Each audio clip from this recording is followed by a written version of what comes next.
Before we start this video, I have a small request to make.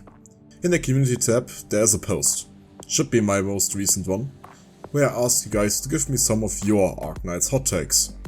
Just leave a comment under this post. You can also leave it under this video. These hot takes will be part of future videos. In regards to the format, they will be Make My Mama videos or unscripted, depending on what hot take I'm going to discuss in the future. With this being said, time to go to the actual video. In Arknights there are many ways to strengthen your operators in this game. You can level them up, increase their trust, or work on masteries on their skills. All of these things are effective to increase the strength of your operator. But outside of that, so during gameplay, there are ways to strengthen your operators too.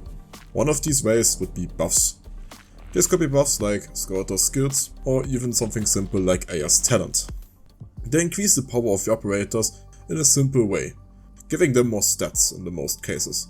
This would mean more attack and so more damage or more DPS in return.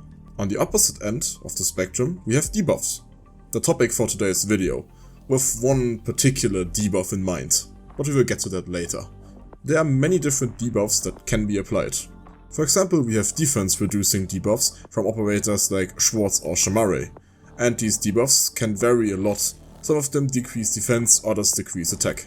In the end, they will help you defeat an enemy faster or help with your survivability. Then we have amplifying debuffs like Zarya's skill 3 or Sessa's and Skyfire's talent, which increases the damage on blocked enemies. They just serve the simple purpose of making the enemy weaker or more susceptible to your damage. At the same time, debuffs and buffs can also be applied by enemies and pretty much serve the same purpose, making the enemy hit harder or making him survive even longer. And then we have the debuff category that is not directly involved with damage.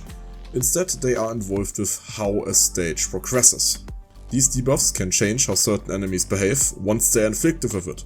For example, debuffs like Bind, Slow, Levitate and Sleep. They all slow down enemies to a certain extent, so that they reach a certain point on the map later. It can also be used to stall enemies or setting them up for bigger nukes, so that you can get rid of all of these enemies at once. In regards to stalling, it can be used to help dealing with difficult enemies, by giving operators a little bit of extra time to need to inflict some more damage on it. Then we have some other fun debuffs like Critically Wounded, which clears the block count of an operator while not having to worry about letting enemies sneak past them, or just providing additional SP for the attacker. Depends on how you look at it. Although you could also say that Critically Wounded is a bit of a weird debuff, since it leaves the enemy at a dying state, so it doesn't really help out with clearing block counts, which is kinda contradictory to what I said before. I am still not certain what the purpose of Critically Wounded is, except for giving SP back. And then we have something like Weightless as well. Weightless just helps you push around some of those heavy defenders that you so despise. And it especially comes in useful when the map has a lot of holes you can exploit with some pushers or pullers. But there's one debuff in particular I want to talk about today. It most likely also have been in the title. If not, the debuff I really want to focus on is the Silence debuff. In theory, Silence is a debuff that stops an enemy from using its special ability. But there are many enemies with special abilities where Silence does not work against them. And yeah, let's talk about it. Some of the most known operators to use the Silence debuff are Lapland and Jay. Jay is pretty much known for his good lane loading potential, being a merchant and all of that. And then we have Lapland, one of the better Lord Guards in the game, which provides a pretty decent source of arts damage and silence. Of course there are more operators that inflict silence, like Texas Alter, Neon or Blitz.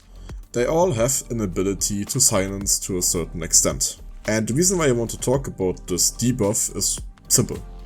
It is because silence has become kinda pointless or useless within the last few events. Or at least this is how I feel about it. I mean, let's just look back at the most recent events. Wakes of Vulture.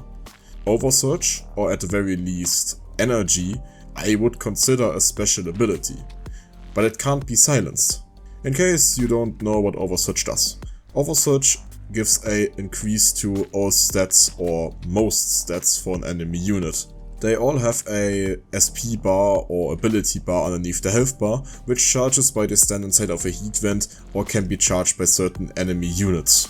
And because the increase in stats is kinda big, it would be good if you could just silence that, but you can't. I mean, but I can still get behind that. It's energy, you can't really silence a battery from doing its purpose, but you can silence certain abilities from enemies. There's one enemy in this event which is called the Gang Shooter. This unit supplies energy to all nearby units, and it's not like a normal attack kind of thing. He can still attack ranged. Normal enemies do, which have a ranged weapon, but his energy supply doesn't seem to be a special ability. You can't silence it, meaning even if you would put Lapland right in front of him, he would still continue to supply energy to all enemies around him. So yeah, can't be silenced, still supplies energy. Let's make a quick jump to Hortus the Escapissimo.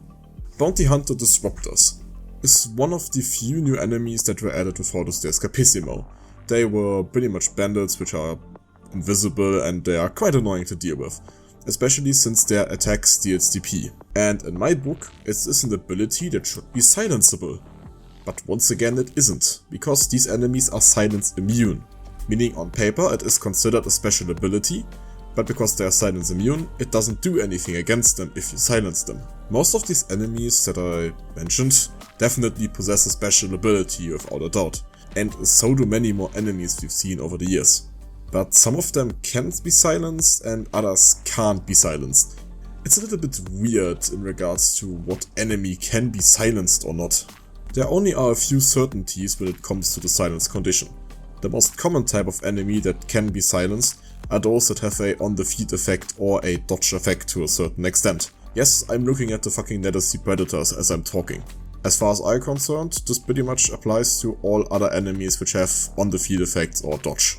All of them should be silenceable. And then another category that should also be silenceable should be enemies with on-hit effects, like dog workers or the snipers, which can stun, can be silenced so that they don't get their stun. But the Bounty Hunter Disruptor can't be silenced? Like, you might be thinking, okay, the Bounty Hunter Disruptor steals DP and he doesn't stun you, so it maybe makes sense. And he also doesn't have to charge up his attack, so makes sense. But then again, we had the Crocodile Prowlers from The Great Chief Returns, whose attack steal your defense or reduce your defense. And it's not a charge attack like dog workers or snipers, and they could be silenced, meaning they don't reduce your defense.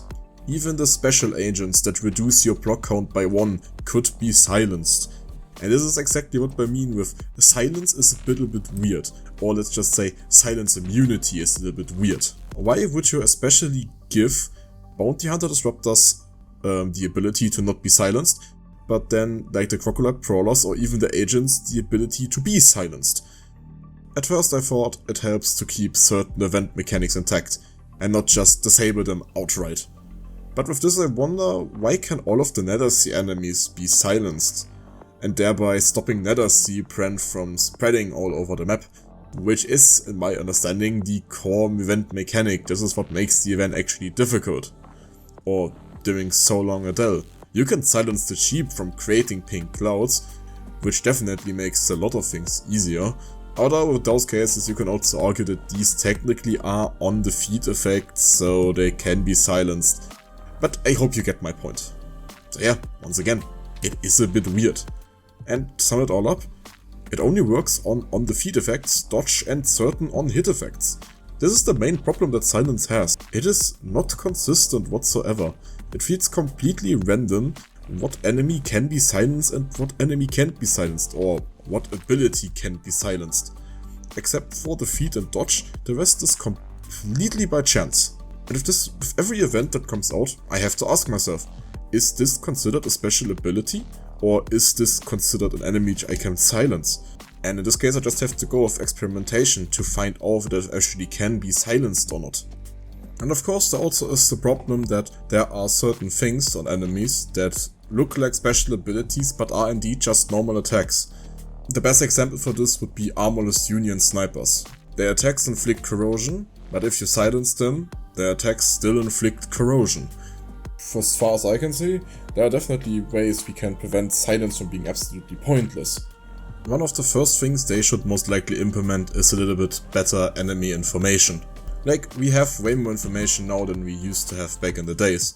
But if they would actually make a bit of more clarity what is considered a special ability, be they putting it in a special ability tab, or at the very least highlighting it, it would help out a lot. And if they don't want to add this, then stop making enemy silence immune. If an enemy has a special ability, don't make it silence immune. It's very simple. There are a lot of operators that don't see any use, or certain skills that don't see any use.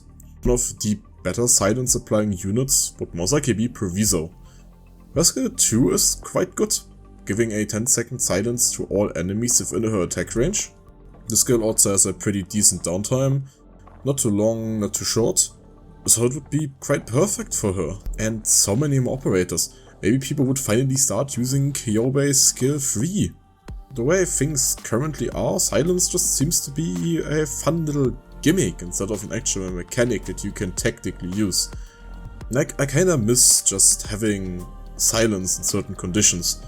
Or let's just say actually having silence do something in certain conditions. They could make some events relatively easy, or at least certain stages a bit easier than they are. And yeah, this would be my opinion on the entire topic. Just make more enemies silenceable. But this should do it. I hope you liked the video. As always, I would like to hear you guys and girls' opinion on the silence debuff, and how it might could be improved, or if it even is fine in its current state. Don't forget to like and subscribe, and I hope I will see you again very soon.